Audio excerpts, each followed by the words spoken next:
నేను ఈరోజు కూట్ చేసుకునే పొడి కూట్ తెలిసే ఉంటుంది అందరికీ కదమ్మా. దానికి కావాల్సిన పదార్థాలు చూపిస్తున్నాను చూడండి.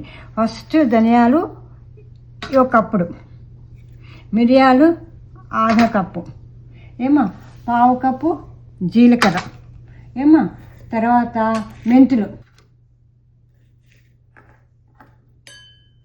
కూడా పావు కప్పు, కందిపప్పు అరకప్పు, మినపప్పు పావు కప్పు. అయ్యో ఏమా ఆ తర్వాత మీకు నేను చూపిస్తాను కొంచెం ఆవాలు, ఒక స్పూన్ ఆవాలు, ఇవి ఒక స్పూన్ ఆవాలు. తర్వాత మనకి వేయించుకోవడానికి ఇంత ఉప్పు, అది కూడా ఒక స్పూన్ ఉప్పు పెట్టుకోండి.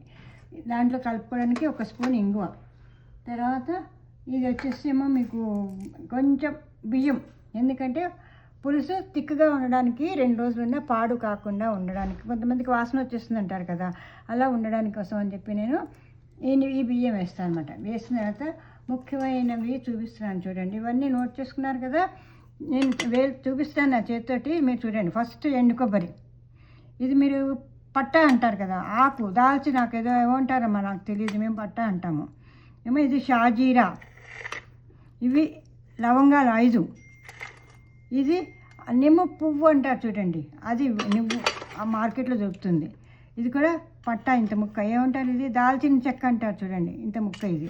ఇవి ఇలాచీలు 5. అక్కడ జీలకర్ర వేసాం కదా, ఇక్కడ ఎందుకు మళ్ళీ ఎందుకు అని మీకు ఆలోచన వస్తుందేమో. అది మన మామూలు జీరా, ఇది షాజీరా. మీకు అందరికీ అర్థమయ్యే ఉంటుంది. మామూలుగా ఇంట్లో కొంచెం కొని పెట్టుకుంటాం మనం. అయింది కదమ్మా. ఇది అయిపోయిన తర్వాత గుప్పుడు, మన చేతితో పెద్ద గుప్పుడు మిరపకాయలు, పెద్ద గుప్పుడు మిరపకాయలు తీసుకోండి, ఎండు మిరపకాయలు కారంగా ఉంటుందన్నమాట. కొంచెం పసుపు తీసుకోండి, ఒక స్పూన్ పసుపు తీసుకోండి. పసుపు తీసుకున్న తర్వాత ఇవన్నీ ఆయిల్ లేకుండా, ఏమంటారు మీరు, నువ్వు లేకుండా వేయించుకోవాలి. ఇవన్నీ కూడా ఒక్క మిరపకాయలే ఒక స్పూన్ వేసి నూనె వేసి వేయించుకోవాలి. ఇవన్నీ నేను వేయించి చూపించి పులుసు చేసేటప్పుడు మీకు మళ్ళీ అది కూడా చూపిస్తాను. మొత్తం అంతా చేసి చూపిస్తాను చూడండి. ఇంకా చూడండి, ఫస్ట్ ధనియాలు మీడియం ఇది పెట్టుకోండి, హైలో పెట్టుకోకండి. ధనియాలు వేయించేసుకోండి. నూనె వద్దమ్మా, నూనె లేకుండానే అన్నీ తీసి ఇక్కడ వేసేయండి. పళ్ళెంలో ఇట్లా ఏమంటారు మీరు, ఇది సాంబార్లో వేసేసుకోండి. తర్వాత ఏం చేయాలంటే మిరియాలు ఉన్నాయి కదమ్మా, మిరియాలు ఇవి కూడా చిట్పుట అంటాయమ్మా, చిట్లుతాయి అన్నమాట. మిరియాలు కూడాను వాసన వస్తుంది, ఘాటైన వాసన వస్తుంది చూడండి. ఇవి కూడా తీసేసి నేను దీంట్లోనే వేసేస్తాను చూడండి. జీలకర్ర చూడండి, పావు కదా వేయించేసుకోండి. ఇవి కూడా చూడండి వేగిన, చూసారా బ్రౌన్ కలర్ వచ్చింది కదా. ఇప్పుడు ఇది కూడా ఇందులో తీసేసుకోండి, ఇదే దాంట్లో తీసేసుకోండి పళ్ళల్లోకి. ఈ మెంతులు వేయండి. మెంతులు మీకు తెలుస్తుంది ఎంత బాగా వేగుతాయో, బంగారు కలర్ వస్తుంది, లేదా పచ్చిగా వేగితే చేదు వస్తుంది, అందుకోసం అని. వేగాయమ్మా, వేగిన తర్వాత తీసేద్దాం. ఇది కూడా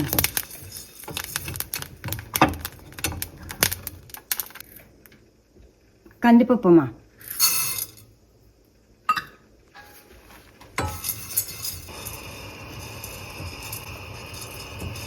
చాలు ఈ మాత్రంగా ఎర్రగా అయింది కదండి, తీసేస్తాను. విడివిడిగా వేయించుకోవాలి కదమ్మా, కొంచెం టైం పడుతుంది, జాగ్రత్త అమ్మా. మినపప్పు, ఇప్పుడు మినపప్పు వేయించు. ఇది కూడా అంతే, ఎర్రగా అవ్వాలమ్మా. కొంచెం నీట్గా మినపప్పు కొంచెం నిదానంగా వేగుతుంది, మంచి వాసన వస్తుంది కదా.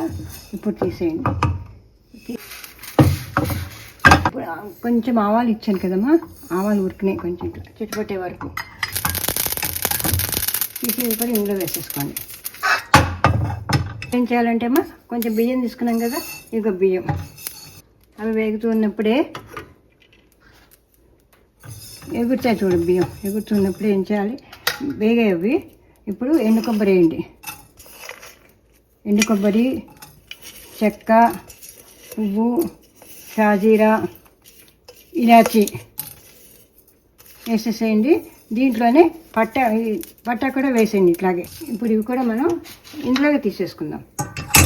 అన్నీ ఒకే ప్లేట్లోకి తీసేసుకోవచ్చు. ఇప్పుడు కొంచెం నూనె వేయండి. మన మిరపకాయలు వేయించుకునే కోసం ఇగో వేసేసి, ఇది మిరపకాయలు వేసేసి వేయించుకోండి. తీసేసుకొని స్టవ్ ఆఫ్ చేసేసుకోండి. మనం దీని మీద పెట్టుకొని మనం ఏం చేస్తామంటేను ఉప్పు వేయించి పెట్టుకోండి. ఉప్పు తర్వాత దాంట్లోనే కొంచెం ఇంగువ, సరేనమ్మా. దాంట్లోకే కొంచెం పసుపు వేసేసి ఒకసారి ఇట్లా వేయించేసుకోండి. ఆ వేయించుకున్నవన్నీ కూడా నేను ఇప్పుడు చల్లారిన తర్వాత మిక్సీలో వేసి పొడి చేసి మీకు చూపిస్తాను. నేను చూపించిన ఇంగ్రీడియంట్స్కి, మిరపకాయలకి, సామాన్కి అంతా కలిపి ఇంత పొడి అవుతుందమ్మా కదా. ఈ పొడి అంతా బాగా చేసేసుకున్న తర్వాత చల్లారిపోయిన సీసాలో వేసుకుని లోపల పెట్టేసుకోండి. గాలి తగలకుండా ఫ్రిడ్జ్లో పెట్టుకున్నా, ఫ్రీజర్లో పెట్టుకున్నా, ఎక్కడ పెట్టుకున్నా కానీ గాలి తగలకూడదు.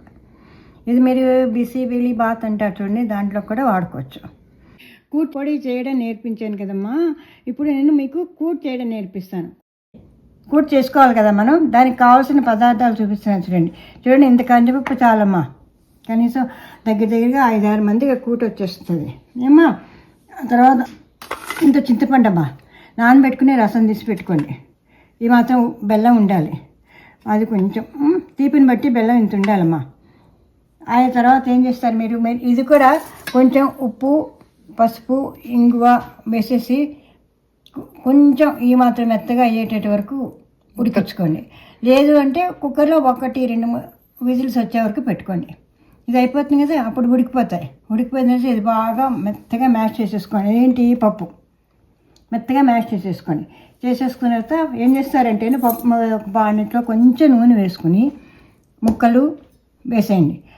అది నీరుగా ఉంటుంది కదా, అది అలా ఆ నూనెలో వేగుతూ ఉన్నప్పుడు ఈ పప్పు ఉంది కదా, ఇది బాగా మ్యాష్ చేసేసి అందులో వేసేసేయండి. చింతపండు రసం కూడా వేసేయండి, కొంచెం బెల్లం కూడా వేసేయండి. వేసేసిన తర్వాత అది తెల్లుతూ ఉంటుంది, మరలుతూ ఉంటుంది. రెండు ఒకటే. వస్తున్నప్పుడు ఏం చేస్తారంటే మీరు పొడి వేయండి. ఈ మాత్రం పొడి పడుతుందమ్మా, ఘాటుగా ఉంటుంది కదా, ఈ మాత్రం పొడి చాలు. ఒకటి గుర్తుపెట్టుకోండి, దీంట్లో మనము పొడిలోనూ ఉప్పు వేసి పొడి కొట్టుకున్నాం, దీంట్లోనూ కొంచెం ఉప్పు వేసుకున్నాం. అందుకని ఉప్పు చూసుకుని వేసుకోండి. మీరు వేసుకున్న తర్వాత అది మరుగుతున్నప్పుడు పోపు పెట్టాలి కదా, పోపులోకి తెలుసు కదా మీకు, కొంచెం నెయ్యి వేసి పోపు పెట్టుకోండి. నెయ్యి వేసి పోపు పెట్టుకునేటప్పుడు అది మరలేక నెయ్యి కొంచెం పొంగులుగా వస్తుంది, భయపడద్దు. ఆవాలు, జీలకర్ర, మినప్పప్పు, మిరపకాయలు, ఇంగువ వేయండి. వేస్తే చిటిపెట్లాడుతూ బాగుంటుంది కదా. అది పులుసులో వేసేయండి. పులుసులో వేసిన తర్వాత అది మరుగుతూ ఉన్నప్పుడు దింపేసే ముందర కొత్తిమీర వేసి మూత పెట్టేసి 1 నిమిషం పొయ్యి మీద పెట్టేసి ఆఫ్ చేసేసుకోండి. అదే వేడి మీద అది దగ్గర పడిపోతుంది. సరేనా అండి, ఇంక మీరు చేయండి. చేసేసిన తర్వాత నాకు ఎట్లాగా ఉందో చెప్పండి. ఏమైనా ఉంటే నాకు మళ్ళీ చెప్పండి, ఇట్లా కాదు ఇట్లా కానీ.